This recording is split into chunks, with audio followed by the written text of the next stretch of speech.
राधे राधे दोस्तों। आज की कहानी है बोलने से पहले 100 बार सोचो। बहुत ही मजेदार, शिक्षाप्रद और दिलचस्प कहानी है। एक रेगिस्तान के सूखे इलाके का निवासी नदी के किनारे पर बसे हुए एक हरे भरे गांव में आया। वहां के सदा सुहाने कुओं का ठाठ देखकर वो तो हक्का बक्का रह गया। रेगिस्तान में धान से भी पानी की कद्र ज्यादा। धान खुला पड़ा रह सकता है, पर पानी के ताले लगाए जाते हैं। वो जब एक ऐसे ही कुएं पर आया तो उसकी अकल ही चकरा गई। घनन घनन करता गोल घूमता रहट फिरता है। पनड़ी से खड़िंद खड़िंद आवाज के नगाड़े बजते हैं। घड़लियों की और घड़ों की अनंत माला खल खल पानी छलकाती है। लीपी पोती चिकनी पानी की नालियां, जिनमें पानी रपटता दौड़ता है। पोष माघ के महीने में गर्म पानी से निकलती भापों का अजीब नजारा। रेगिस्तान का वासी ये नजारा देखकर चौकन्ना हो गया। बहते नाले में हाथ डाला, सुहाता गुनगुना पानी। कुल्ले किए हाथ पैर धोए और ठीक तरह से मुंह धोया। मन में सोचा कि स्वर्ग है तो यही है। पूरा प्रसन्न होकर वो कुएं के सागड़ी, यानी जो कुएं पर काम कर रहा था, उसके पास आया। चकित होकर खलखलाती घड़ियों की माला को देखकर कहने लगा। बहुत देर देखने के बाद उसने सागड़ी से आश्चर्य के साथ पूछा, भैया, इन घड़लियों का तो अंत ही नहीं आता। ये माला कितनी लंबी होगी? कुएं का सागड़ी जरा मस्खरा था। रेगिस्तानी की बात सुनकर वो जोर से हंसा, फिर बोला, तुझे इतनी भी खबर नहीं? घड़लियों की ये माला तो 7 पाताल तक गहरी है, फिर अंत कैसे आएगा? बात सुनकर रेगिस्तानी का तो सिर चकरा गया। कुएं पर उसी गांव के 4-5 आदमी बैठे हुए थे। रेगिस्तानी के भोलेपन पर वे सब हंसे। रेगिस्तानी ने उसकी बात पर पूरा विश्वास कर लिया। उसने आश्चर्य से फिर पूछा, पर भाई, इन घड़लियों को भरता कौन है? सागड़ी मस्खरी करता हुआ बोला, घड़लियां भरता है तेरा बाप।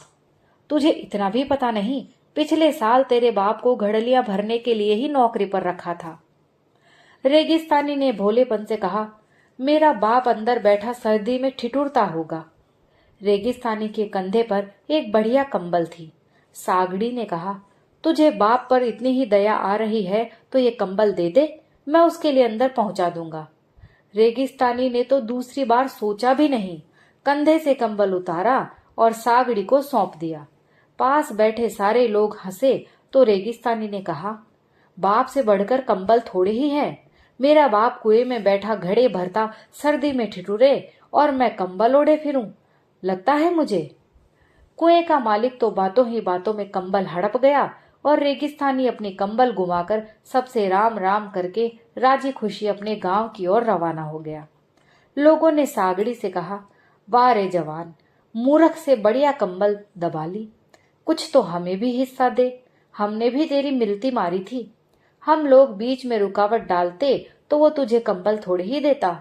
रेगिस्तानी बेचारे कैसे मूर्ख और गंवार होते हैं। रास्ते चलते ही अपनी कंबल खो बैठा। सागड़ी ने कहा, इस कंबल के टुकड़े तो हो नहीं सकते। गेहूं पके तब पेट भरकर होले खा लेना। कंबल की बात तो वहीं आई गई हो गई, पर गांव में बहुत दिनों तक उस मूर्ख की चर्चाएं चलती रहीं। बात सुनता वही इतना हंसता कि पेट में बल पड़ जाते। कई लोगों ने कहा कि उस अबूझ का मुंह तो हम भी देखते कि वो सचमुच मनुष्य है या कोई जानवर। दुनिया में ऐसे लोग भी बसते हैं, उसका मुंह देख लेते तो हमारा मनुष्य जन्म सफल हो जाता। सागड़ी की होशियारी की भी सारे गांव में खूब सराहना हुई। फागुन ढलते ही वो रेगिस्तानी फिर उसी कुएं पर आया। बस्ती के सारे लोग उसे देखने के लिए आए। आसपास के गांवों के लोग भी सुनते ही उसी कुएं पर इकट्ठा हो गए। लोगों ने पूछताछ की तो रेगिस्तानी ने खुद अपने मुंह से मंजूर किया कि कुएं में घड़लियां भरते अपने बाप के लिए उसने बढ़िया कंबल दी थी। लोग हंसते हुए तो रुके तो उनसे कहा, भाइयों, अब तो आप सबको मेरी बात की सच्चाई का यकीन आ गया होगा। आज सारी बस्ती के लोग यहाँ जमा हैं। ऐसा मौका फिर कब आएगा? हाथों हाथ मेरा भी न्याय निपटा दीजिए। मैंने तो सागड़ी के कहते ही अपने कंधे से कंबल उतार कर दे दी। मेरे बाप ने कितनी मुसीबत झेलकर घड़लियां भरी होंगी। ये सारे खेत अकेले मेरे बाप ने पानी से सींचे हैं। मेरा बाप घड़लिया नहीं भरता तो गेहूं का एक दाना भी पैदा नहीं होता। इसलिए फसल के आधे भाग का हकदार तो मैं भी हूं।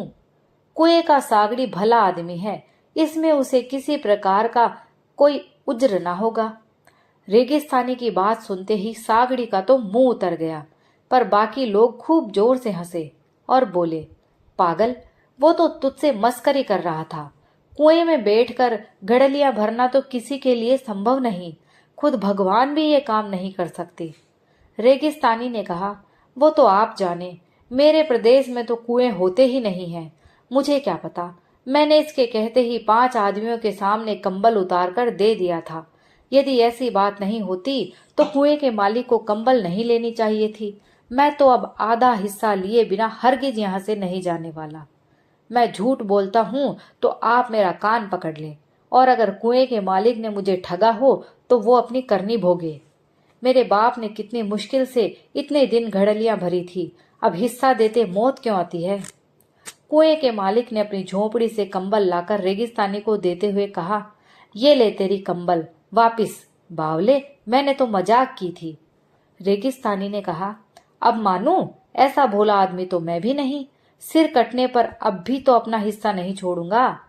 इस गांव में भी आदमी बसते होंगे तो मेरा न्याय करेंगे, वरना मैं खुद निपट लूंगा। मरना सोचकर ही यहाँ आया हूँ। लोगों ने कहा, बात तो बेचारा न्याय की करता है, पहले ठगाई की तो वो अब भुगते। बढ़िया कंबल लेते वक्त उसे सोच लेना चाहिए था। बस्ती के सारे लोग रेगिस्तानी के पक्ष में रहे और उसने देखते देखते गेहूं और खाकले का आधा हिस्सा पटका लिया। सागड़ी बहुत रोया, कल्पा कि मेरी भूल हो गई, मैंने धूल खाई, माफी चाहता हूँ। पर रेगिस्तानी ने एक न मानी। झक मारकर उसे अपने हाथों से आधा हिस्सा सौंपकर रेगिस्तानी से पिंड छुड़ाना पड़ा। अब तो लोग रेगिस्तानी की होशियारी और सागड़ी की मूर्खता की चर्चा करने लगे कि पट्ठा रेगिस्तानी तो गजब का होशियार और चालाक निकला। हम लोग तो उसके पैरों की भी होड़ नहीं कर सकते। दोस्तों, ये कहानी यहीं समाप्त होती है। अगर आपको कहानी पसंद आई हो तो प्लीज़ लाइक शेयर कीजिए, और अगर आप मेरे चैनल पर नए हैं तो प्लीज़ मेरे चैनल को सब्सक्राइब कर लीजिए। मैं रोज आपके लिए ऐसी ही अच्छी कहानियाँ लेकर आती हूँ। कहानी सुनने के लिए आप सभी का बहुत बहुत धन्यवाद।